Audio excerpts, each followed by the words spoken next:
नमस्ते विद्यार्थी मित्रों, गुड मॉर्निंग एवरीवन। आज हम इकाई नंबर 7 सोच अपनी अपनी इस इकाई के बारे में हम अभ्यास करेंगे। आप आपकी पाठ्य पुस्तक निकाल कर उसमें देखिए कि सोच अपनी अपनी इस इकाई में 2 चित्र दिए गए हैं। उन चित्र को हमें देखना है। देखकर सोच अपनी अपनी यानी कि सोच यानी कि विचार अपना अपना सब अलग अलग तरह के इस चित्र के बारे में विचार करते हैं। इसलिए इस इकाई का नाम क्या दिया गया है? सोच अपनी अपनी। तो आओ हम इकाई को देखते हैं। किसी विषय के पक्ष और विपक्ष में तर्क वितर्क सहित अपने विचारों की अभिव्यक्ति ही वाद विवाद है। वाद विवाद मौखिक भावाभिव्यक्ति का अत्यंत प्रभावशाली तथा महत्वपूर्ण रूप है। वाद विवाद में किसी एक विषय को निर्धारित कर लिया जाता है। कुछ विद्यार्थी इस विषय के पक्ष में तथा कुछ विपक्ष में अपने अपने तर्क यानी कि अपने अपने विचार इकट्ठे करके कार्यक्रम के दिन श्रोताओं के सामने प्रस्तुत करते हैं। एक वक्ता पक्ष में अपने विचार रखता है तो दूसरा उसके बाद का विपक्ष में। इस प्रकार वक्ताओं को अपनी बात की पुष्टि तथा विपक्षी के कथन का खंडन का अवसर मिलता है। यानी कि सोच अपनी अपनी आपने देखा कि इसमें तर्क वितर्क की बात यानी कि कोई एक विषय के लिए सभी के विचार अलग अलग होते हैं। उसे क्या कहा जाता है? भाषा की अभिव्यक्ति। एक विषय के बारे में भाषा की अभिव्यक्ति जब करते हैं तो उन्हें वाद विवाद कहा जाता है। वाद विवाद यानी कि कोई एक विषय के बारे में ऐसा बोलता है तो दूसरा व्यक्ति होता है, दूसरा पक्ष होता है, वह व्यक्ति उस विषय के बारे में अलग सोचता है। यानी कि जिसकी सोच जिस तरह की होती है उस तरह वह अपना जो भी विचार होता है वह प्रकट कर सकता है। तो आप आपकी पाठ्य पुस्तक में देखिए, पेज नंबर 45 पर दिया गया चित्र। नीचे दिए गए चित्र को ध्यान से देखिए, फिर उन पर आधारित प्रश्नों के आधार पर कक्ष में वाद विवाद करवाइए। वाद विवाद करवाना यानी कि एक विषय के बारे में 2 पक्ष करवाना है, 2 पक्ष बनाना है और इन विषय के बारे में सब अपना अपना विचार प्रकट करता है। उसे क्या कहा जाता है? वाद विवाद। उसे क्या कहा जाता है? वाद विवाद। तो आओ हम हमारे इस चित्र को देखते हैं। दोनों चित्र में क्या अंतर है? सबसे पहले हम यह देखते हैं कि यहाँ पर जो चित्र दिया गया है वह आप देख सकते हैं आपकी पाठ्य पुस्तक में, पहला चित्र और दूसरा चित्र। सबसे पहले हमें ये जानना है कि यह दोनों जो चित्र हैं इनमें पहला जो चित्र है वह किसका है? गांव का। किसका है?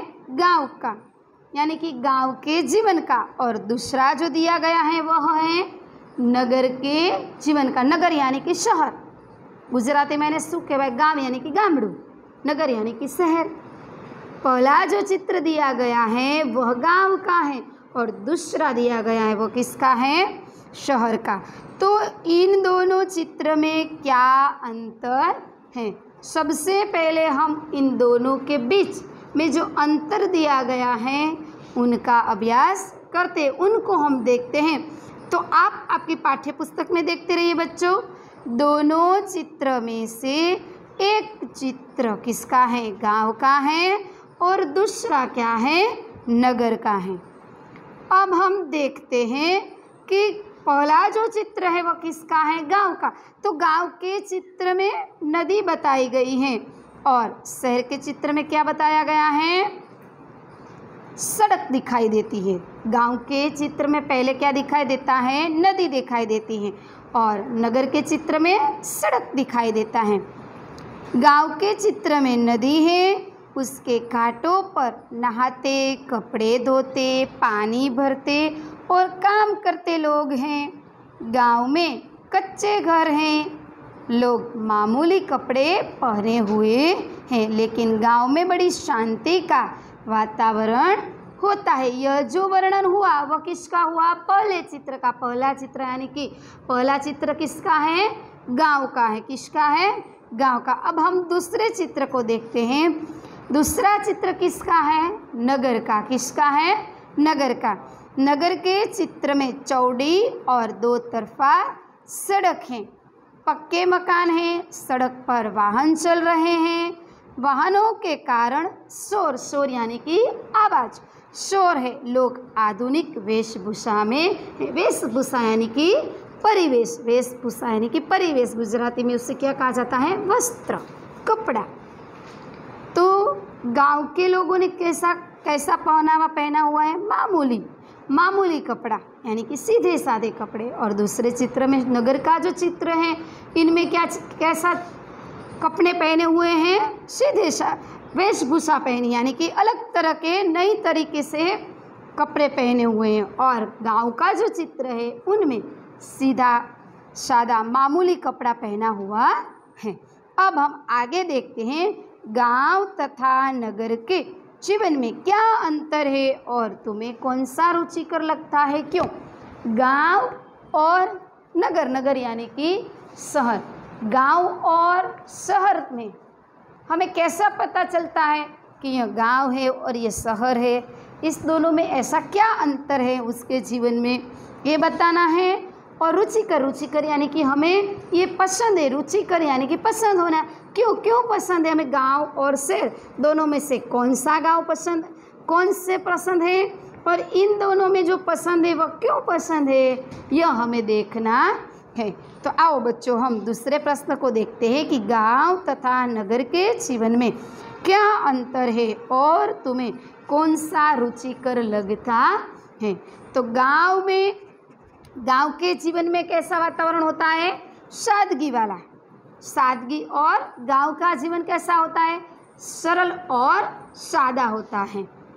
किसी तरह की बनावट और तड़क भड़क नहीं होती।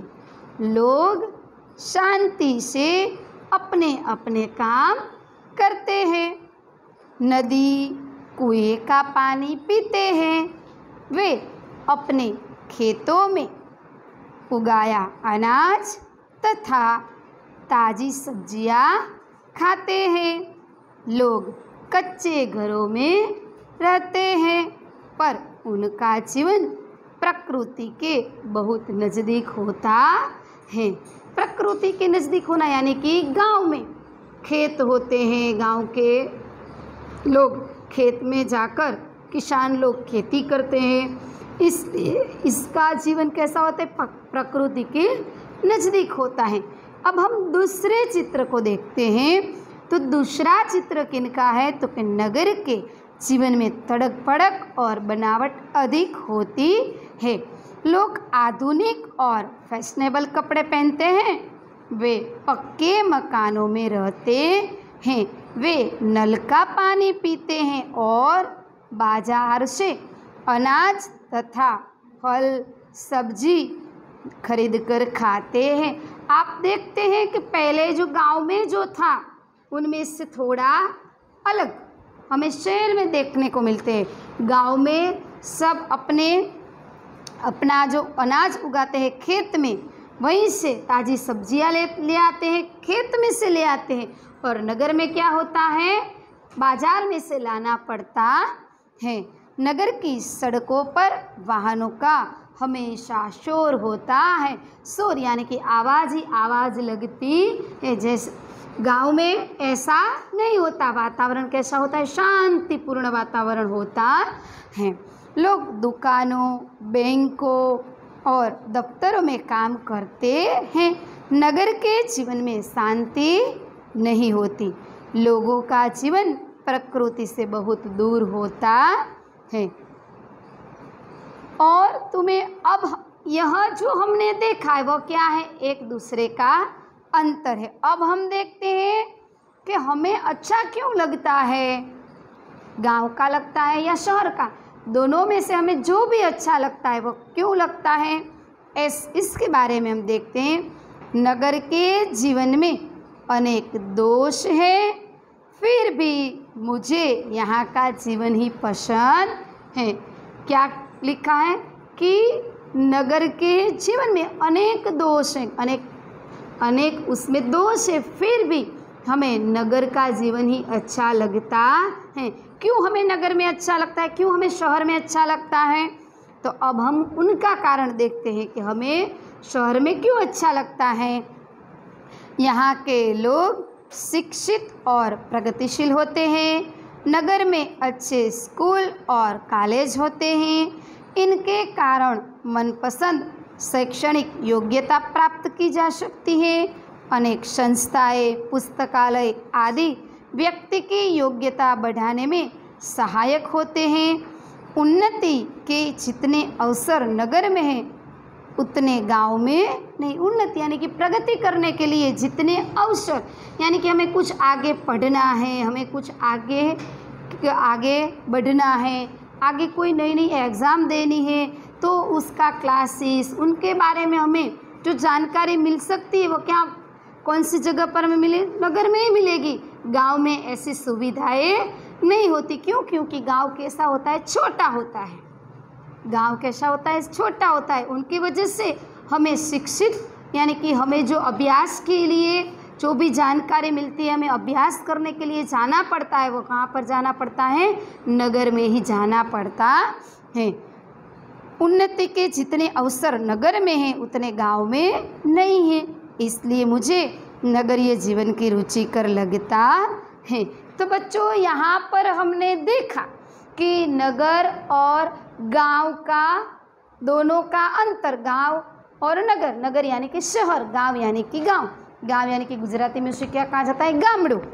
गांव और नगर, इन दोनों का अंतर, कि इन दोनों में क्या अंतर है, किसे हम गांव कह सकते हैं और किसे हम नगर कह सकते, किसे हम शहर कह सकते हैं, उनके बारे में सोच अपनी अपनी, यानी कि सबके विचार अलग अलग होते। कहीं किसी लोगों को गांव भी अच्छा लगता है, यहाँ पर हमने क्या अच्छा लगा, नगर अच्छा लगा, तो कोई लोगों को गांव भी अच्छा लगता है। इसलिए इस इकाई का नाम क्या बताया गया है, सोच अपनी अपनी। सोच यानी कि विचार, सबके विचार अलग अलग होते हैं।